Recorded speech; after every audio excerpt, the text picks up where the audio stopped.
Assalamualaikum warahmatullahi wabarakatuh. Selamat sore pemirsa TVRI dimanapun Anda berada. Semoga Anda semua selalu dalam keadaan sehat walafiat. Dan senang sekali siang ini saya Muhammad Farisi menemani sore Anda. Siang Anda dalam acara Jambi Bicara Kamis 27 Maret 2025.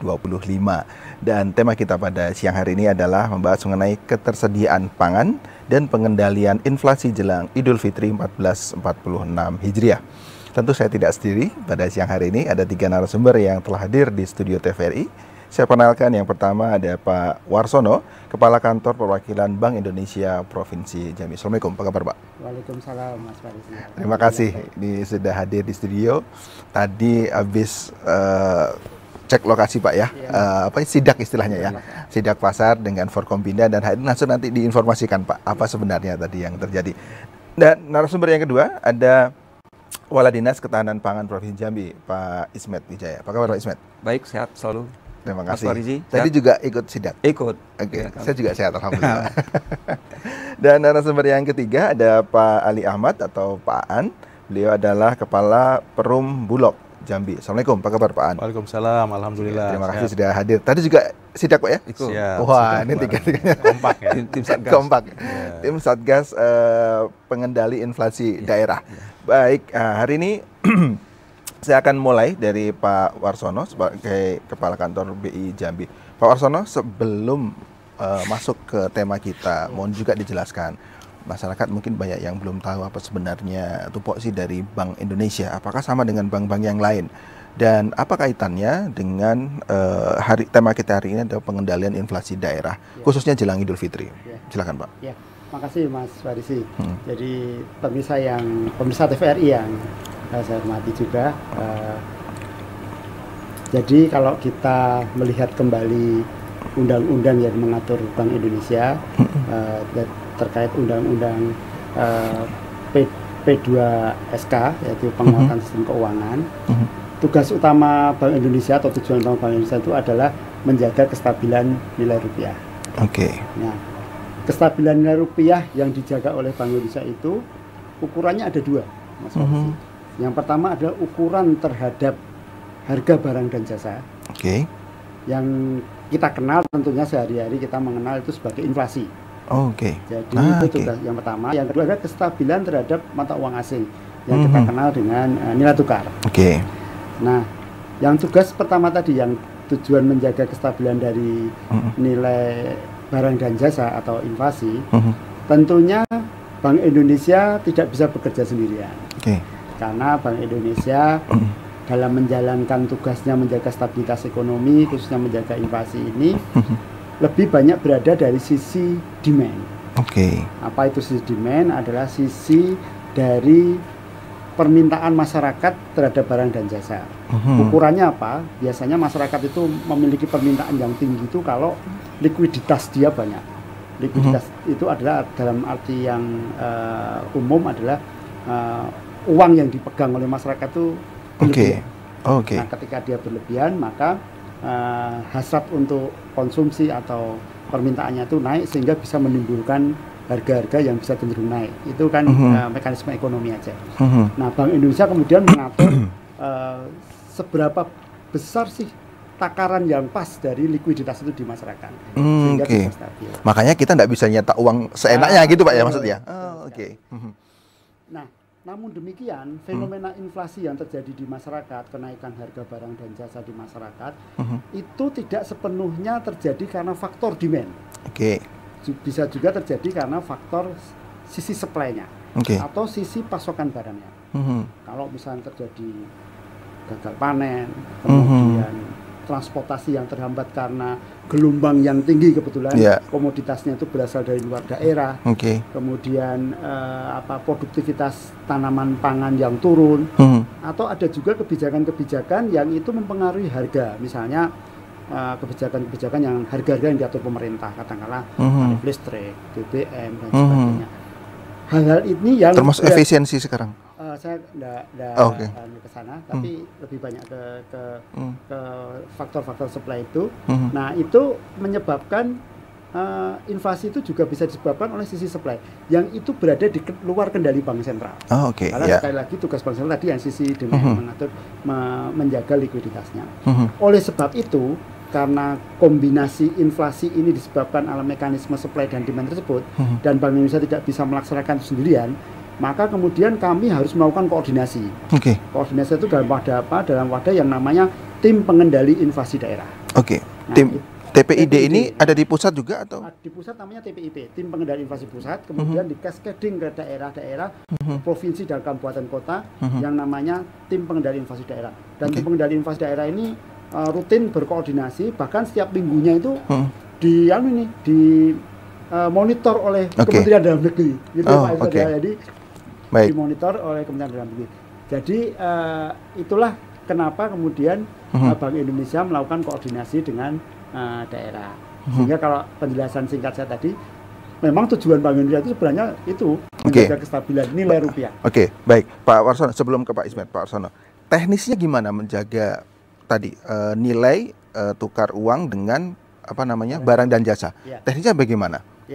Kalau misalnya kalau di Bank Sentral ya di Bank Indonesia, ya ketika menjaga harga barang dan jasa khususnya dari sisi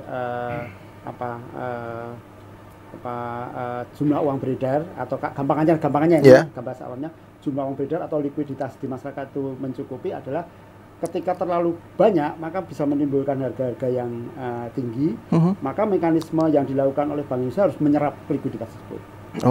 Apa yang dilakukan ketika menyerap likuiditas dengan cara mekanisme Bank Indonesia setiap bulan menyampaikan rilis bank BI rate.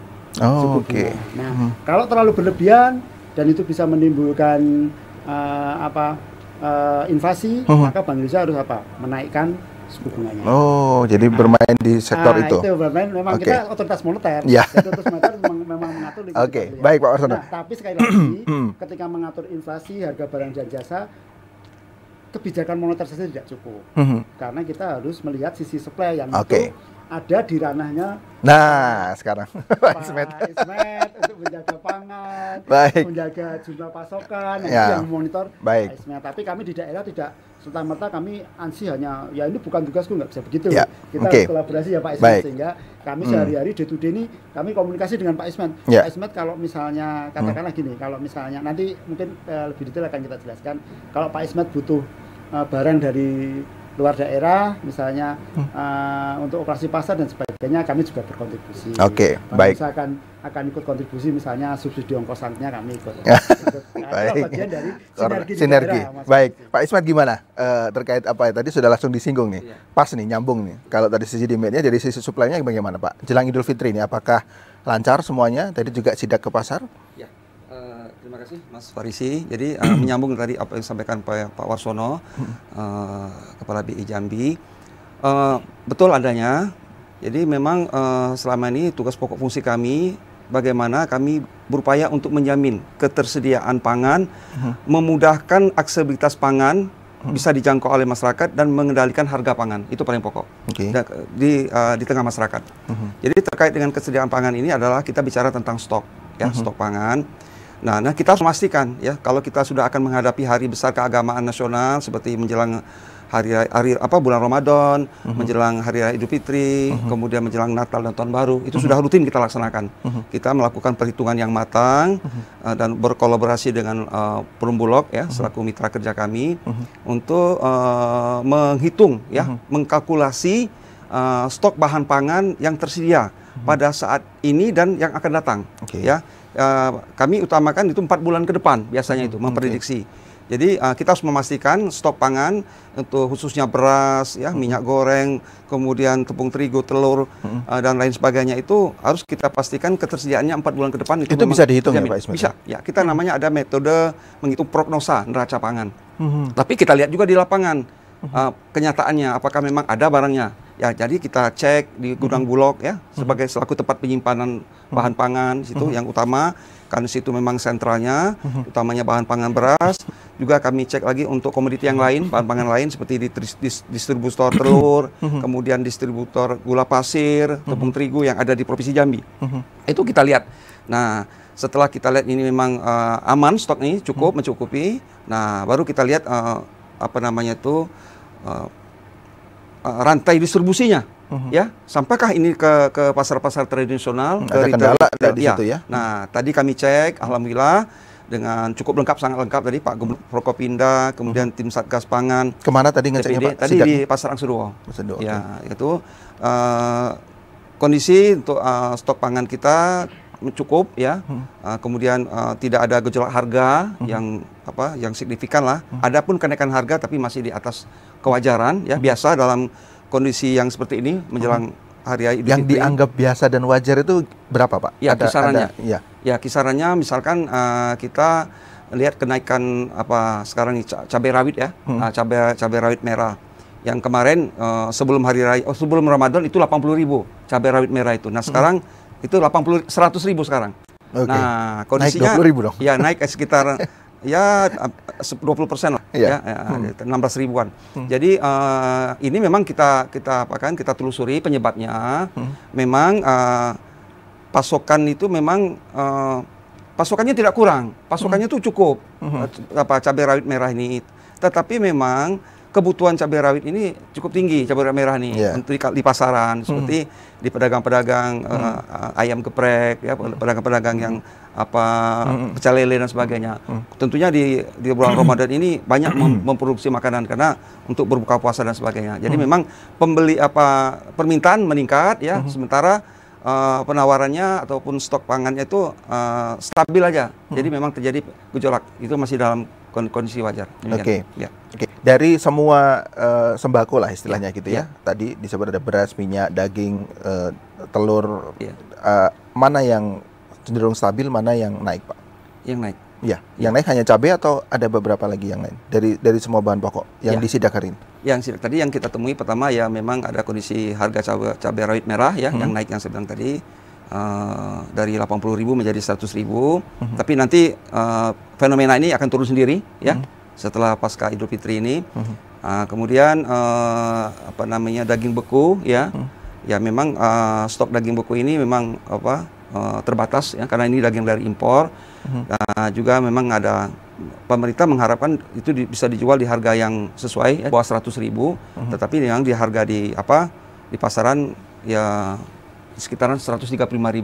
Ya, jadi ini juga perlu kita mengejar karena memang kita juga kadang-kadang minat masyarakat untuk membeli daging beku ini memang tidak terlalu banyak. Ya. Orang masyarakat Jambi pinginnya daging segar, daging kerbau segar itu. Dan menjelang Idul Fitri ini kebiasaan mereka potong hewan sendiri di desa-desa itu. Nah, jadi ini jangan cukup membantu supaya tidak ada ras ya. Atau pembelian daging beku, daging segar, daging kerbau segar yang berlebihan, ya sehingga nanti menyebabkan harga naik tinggi ya. Banyak yang mau saya tanyakan nih terkait tadi hasil sidak, tapi saya ke Pak Aan terlebih dahulu. Pak Aan, tadi juga disinggung kalau persoalan stok tentunya ini ada hubungannya dengan Bulog gitu Pak ya. Betul Pak ya? Betul. Nah, terkait dengan Idul Fitri ini tupoksi atau peran Bulog untuk menjaga kestabilan dan inflasi bagaimana? Terima kasih Mas Farisi dan pemirsa TV yang berbahagia, TVRI. Menyambung yang disampaikan oleh Pak Ismet dan Pak Warsono, kita di Bulog ini adalah posisinya sebagai operator. Ya, PP tentang Bulog nomor 13 tahun 2016, kami ini bekerja ada dua sayap ya. Pertama dari sisi penugasan dan yang kedua dari sisi komersial gitu ya. Jadi dalam konteks untuk persiapan kita terkait dengan hari-hari besar termasuk Hari Raya Idul Fitri, kami tentunya dalam konteks ketersediaan, keterjangkauan dan stabilisasi tadi yang disampaikan, kami sebagai operator menyiapkan stok-stok tersebut. Termasuk yang dikatakan Pak Warsono masalah inflasi, kami mengidentifikasi komoditas apa sih yang menyumbang inflasi yang dominan di wilayah Jambi gitu. Dengan demikian kami melihat kondisi eksternal maupun internal ini mempersiapkan berapa sih kebutuhan stok yang aman untuk masyarakat Jambi supaya dapat mengakses makanan itu dan pangan itu dengan harga yang terjangkau dan dapat diakses oleh seluruh masyarakat di wilayah Jambi. Kami kan memiliki cabang hampir seluruhnya di Jambi ini ada di Merangin, ada di Bungo, ada di Kerinci, ada di Tungkal. Nah, itu kami memiliki gudang. Di situ kita menyediakan stok-stok yang dibutuhkan yang disampaikan tadi, termasuk kebutuhan pokok seperti beras, kemudian gula, minyak goreng, dan kebutuhan yang dianggap perlu.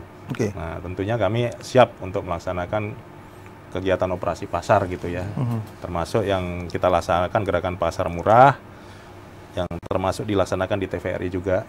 Ya, betul. Kemudian kita melaksanakan operasi pasar seperti stabilisasi pangan dan harga, pasokan dan harga pangan SPHP. Kami juga melaksanakan kegiatan penyaluran bantuan pangan ya, walaupun tahun ini belum berjalan.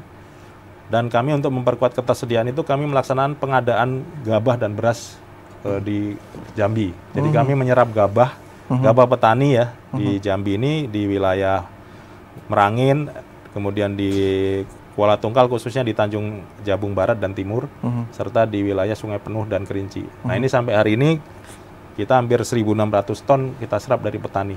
Nah, ini menambah ketersediaan beras yang di gudang kita, sehingga kita jaga yang disampaikan Pak Ismet tadi, stok itu bisa 4 bulan ke depan aman. Oke, Pak An, jadi kan kebutuhan masyarakat kan bisa dihitung tadi.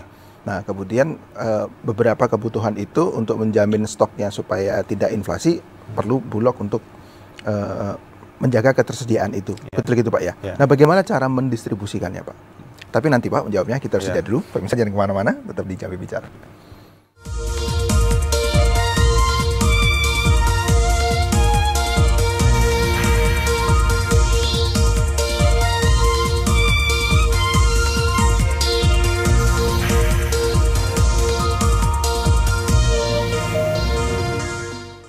Terima kasih pemirsa, masih tetap bersama kami di Jambi Bicara. Tema kita hari ini adalah ketersediaan pangan dan pengendalian inflasi jelang Idul Fitri 1446 Hijriah. Saya kembali lagi ke Pak Aan.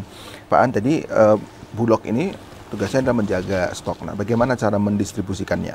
Apakah Bulog juga langsung masuk ke market, mendistribusikan ke pasar, atau bagaimana, Pak? Ya. Jadi kami kan melalui beberapa saluran ya dalam menyalurkan komoditas pangan untuk stabilisasi harga.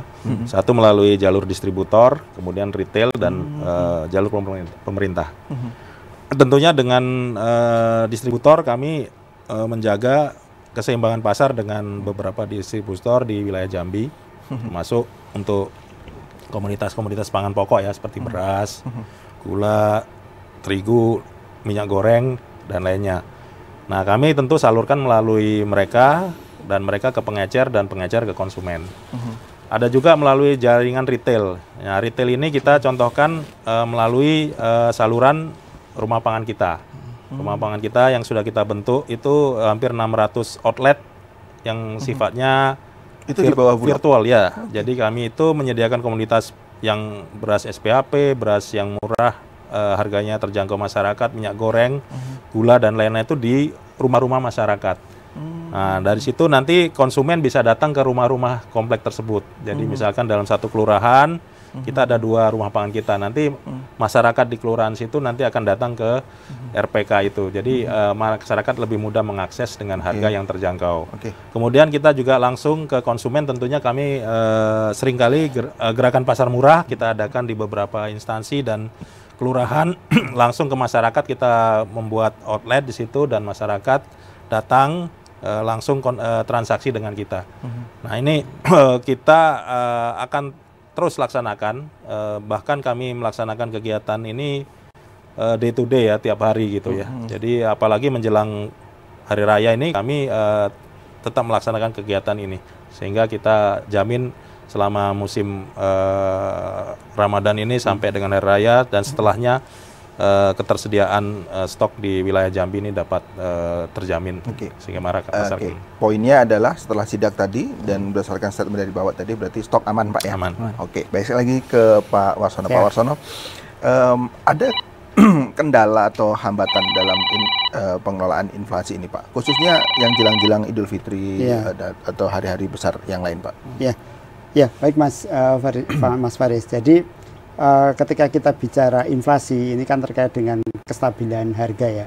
Jadi kestabilan harga itu beberapa yang menyebabkan adalah faktor demand-nya, kemudian faktor supply-nya, dan ada satu lagi faktor strukturalnya. Nah, kalau dari sisi faktor demand menjelang Ramadan Idul Fitri ini tentu kita mengetahui bersama pasti naik Pak ya? Pasti naik, seasonal. Orang menjelang... Tapi bisa diukur nggak Pak naiknya berapa persen gitu? Bisa, nanti yang mengukur itu adalah BPS. Oke. Kenaikan itu nanti yang mengukur berapa kenaikan itu adalah BPS. Nah, kita di hambatan ini tadi ya, kembali ke pertanyaan Mas Farisi yang apa sih yang menyebabkan kenaikan harga-harga menjelang Ramadan sebagai Idul Fitri ini. Yang dari si demand itu kita mengenal adanya peningkatan permintaan tentunya. Peningkatan permintaan ya karena kebutuhan menjelang Ramadan ini ya ini tradisi yang ada hampir di seluruh masyarakat Jambi, tidak hanya Jambi, mungkin seluruh Indonesia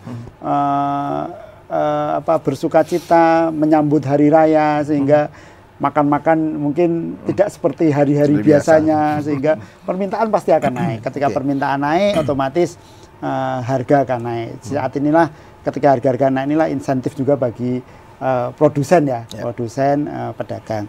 Kemudian sisi permintaan yang kedua yang naik itu juga faktor pola konsumsinya yang juga berubah. Kalau dulu pola konsumsinya sekarang ini mungkin kalau dulu ya sebelum Ramadan Fitri makanan ya mungkin yang biasa-biasa saja. Tapi sekarang ketika Ramadan ya ini saatnya kita makan-makan yang enak. Yang lebih gitu ya. Bermacam-macam lebih variasinya lebih banyak sehingga itu pasti juga akan meningkatkan sisi demand-nya. Itu yang pertama. Otomatis ketika demand-nya naik, harga akan naik. Faktor yang kedua yang mengakibatkan kenaikan harga-harga di Ramadan Fitri ini sisi supply-nya. Sisi supply itu salah satu penyebabnya apakah itu menghambat atau bisa meningkat sisi lain juga bisa meningkatkan produksinya itu yang pertama adalah faktor cuaca. Kita ini adalah faktor alam itu menjadi penting bagi kelancaran supply. Supply yang ada di masyarakat. Karena apa? Karena cuaca inilah yang mempengaruhi tingkat produktivitas pertanian kita. Kita beberapa bulan terakhir ini masih hujan terus ya? Hujannya juga luar biasa ya Pak Ismet ya. Jadi beberapa komoditas pertanian yang itu hortikultura tentunya itu sangat rentan terhadap kondisi cuaca ini sehingga itu bisa mengakibatkan harga-harga di komoditas tersebut naik. Contoh yang kita lihat cabai gagal panen, banjir juga bisa menyebabkan itu. Cabai itu kan juga menyebabkan itu ya. Kemudian kita jeda dulu Pak, kita sapa dulu penelpon. Oke. Halo, assalamualaikum. Halo. Assalamualaikum. Selamat siang. Ya, selamat siang Bung Farisi. Maaf memotong pembicaraan. Oke. Baik, silakan Pak Yudi. Di Telanai, silakan Pak. Terima kasih Pak Farisi atas waktunya. Pertama saya mengucapkan selamat puasa yang ke-27 ya. Ini buah ujung nih, hati-hati meleset. Menurun tuh. Baik, saya sapa yang terhormat Bapak Warsono, Kepala BI Jambi. Ya, selamat siang Pak Yudi. Ada Pak Ismet Wijaya dari Kadis. Ya Pak Yudi. Tanam Pangan Provinsi Jambi dan didamping oleh Bapak Bulog ya, Kepala Bulog Provinsi Jambi yang saya hormati. Ya, inflasi sederhana masyarakat menyikapi dan mengartikannya. Tidak asing lagi tidak ada pastian harga barang. Itu bahasa masyarakat. Yang kedua adalah pengaruh terhadap daya beli masyarakat yang rendah. Tidak bisa beli dia. Ini sederhana. Nah, kalau bahasa pemerintah ya harus menjaga harga barang. Itu perlu dijaga. Pendistribusian barang jangan sampai menyimpang. Lantas menjaga stok barang. Itu bahasa pemerintah. Nah, di program Jambi yang sudah pengalaman. Jadi, Jambi itu sudah pengalaman mengatasi inflasi. Contoh, karena kolaborasinya jalan. Karena dipelototi oleh Mendagri setiap minggu. Jadi kalau dipelototi baru dia mampu. Karena hebat kolaborasi itu, apalagi dipelototi. Kan mampu kita menekan inflasi. Jadi jangan dipelototi lagi lah, sudah pengalaman. Nah, untuk Pak Ismet Wijaya ini cukup berat. Salah satunya ya operasi pasar ya. Kita tahu bahwa kerjanya berat. Pasar itu ada 3, Pak Ismet. Di mal-mal, pasar modern, tradisional biasa, pasar-pasar Tangsuduo dan sebagainya. Pasar gelap, yang di setiap kecamatan itu ada 3. Kalau ada tanah kosong disewakan tanpa izin, kecolongan pemerintah. Justru itu, ya pengawasannya ke sana lah, Pak Ismet. Ya kan? Harga di situ itu kadang-kadang ayam 35, di situ 38 dan sebagainya. Saya nak perutnya, makanya pemerintah harus turun ke situ, jangan ke pasar tradisional saja, yang kedua saja. Baik. Nah, lantas yang kedua untuk Pak Ismet itu juga berat. Jadi harus Pak Ismet menyatakan data menjelang Lebaran ini berapa sih daging ayam, daging ayam telur itu yang dibutuhkan oleh Tebo, Bungo, Bangko, Kota Jambi. Ada nggak data itu? Makanya berat Pak Ismet. Kalau nggak mampu mundur saja, urus saja kosan Pak Ismet itu yang di celana itu. Baik Pak Yudi, terima kasih. Terima kasih atas atensinya dan pemirsa, nanti akan dijawab oleh para narasumber kita, tapi kita sudah dulu, jangan kemana-mana, tetap di Jambi Bicara.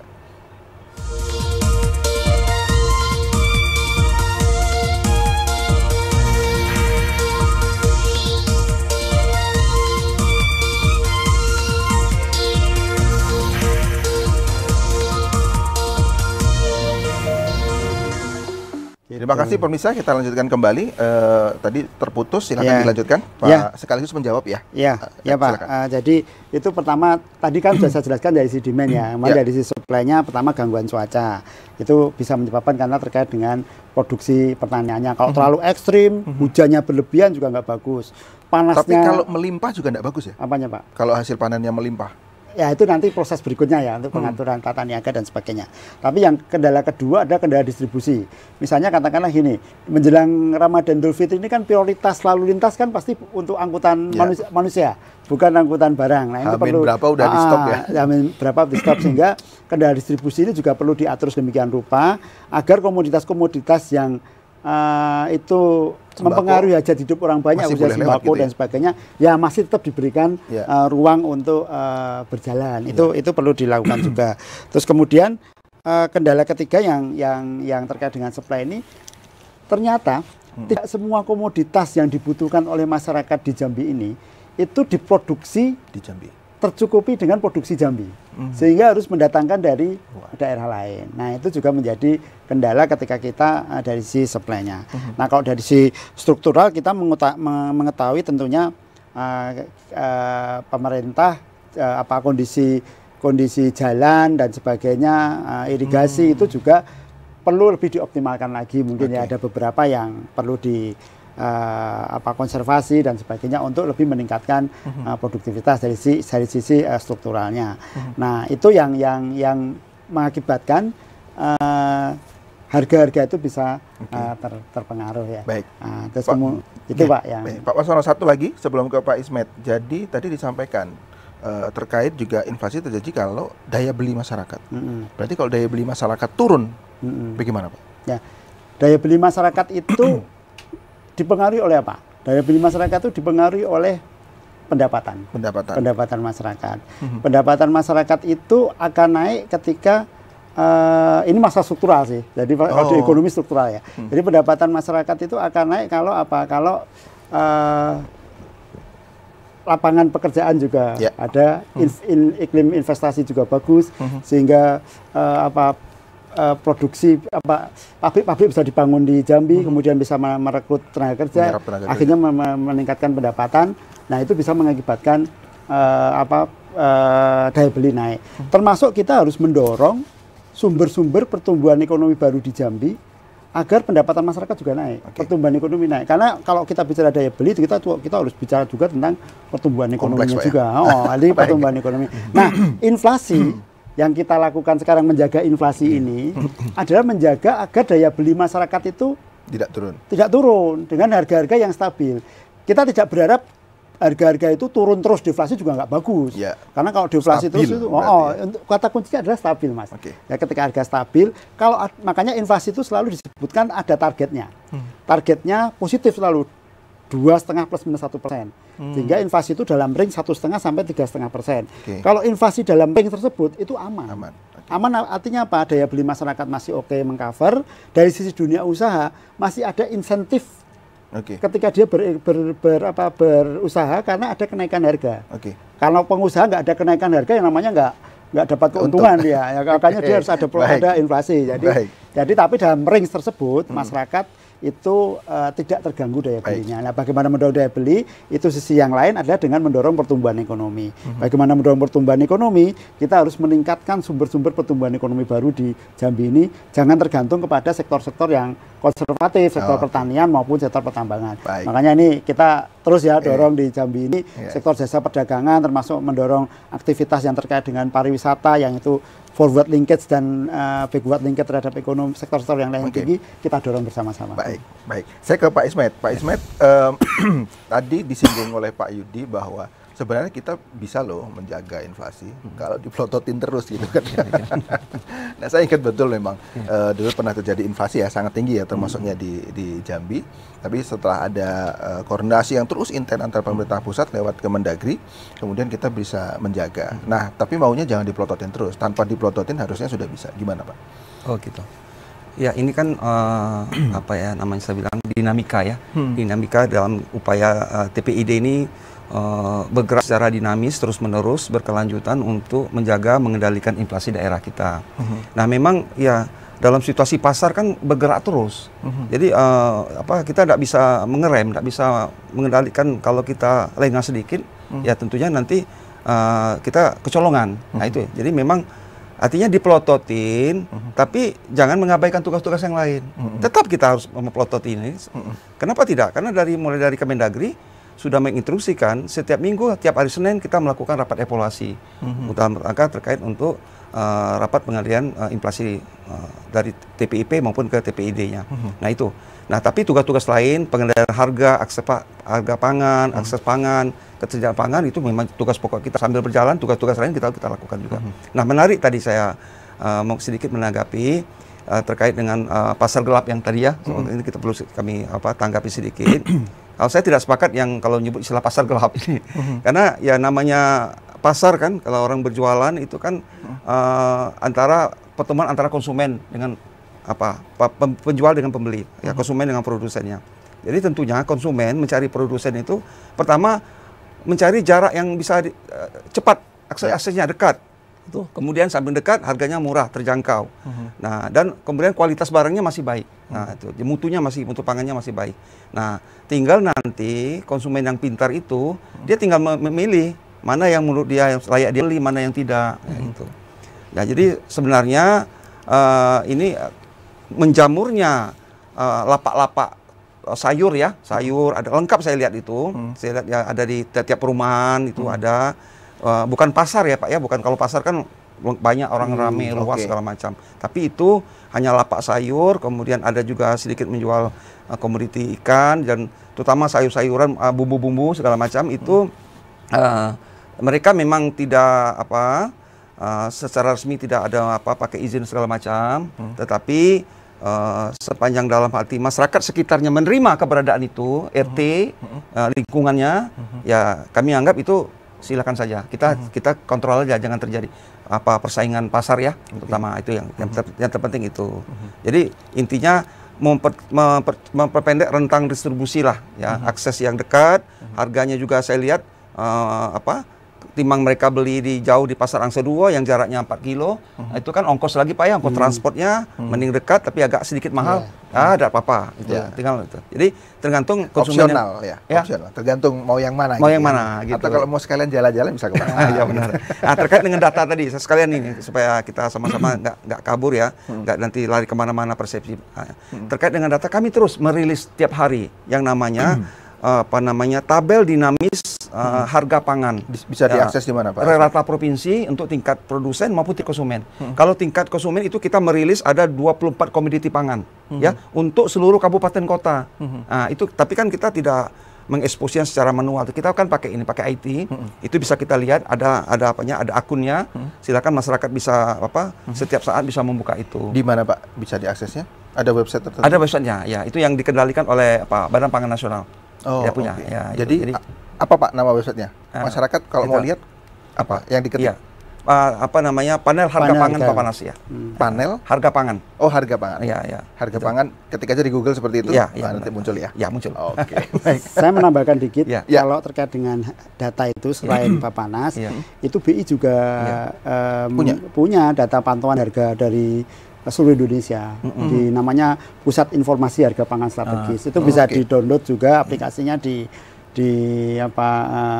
Android itu update maupun Pak ya? Update. Karena tiap hari datanya ada. Jadi nanti update-nya setiap jam 12 lah. Tapi harga posisi kemarin ada. Nanti paling lambat jam 12 itu sudah ada data perkembangan harganya. Untuk beberapa komoditas pangan ya ini ya, komoditas pangan yang memang sifatnya adalah strategis dan volatil lah. Itu ada perkembangan harganya.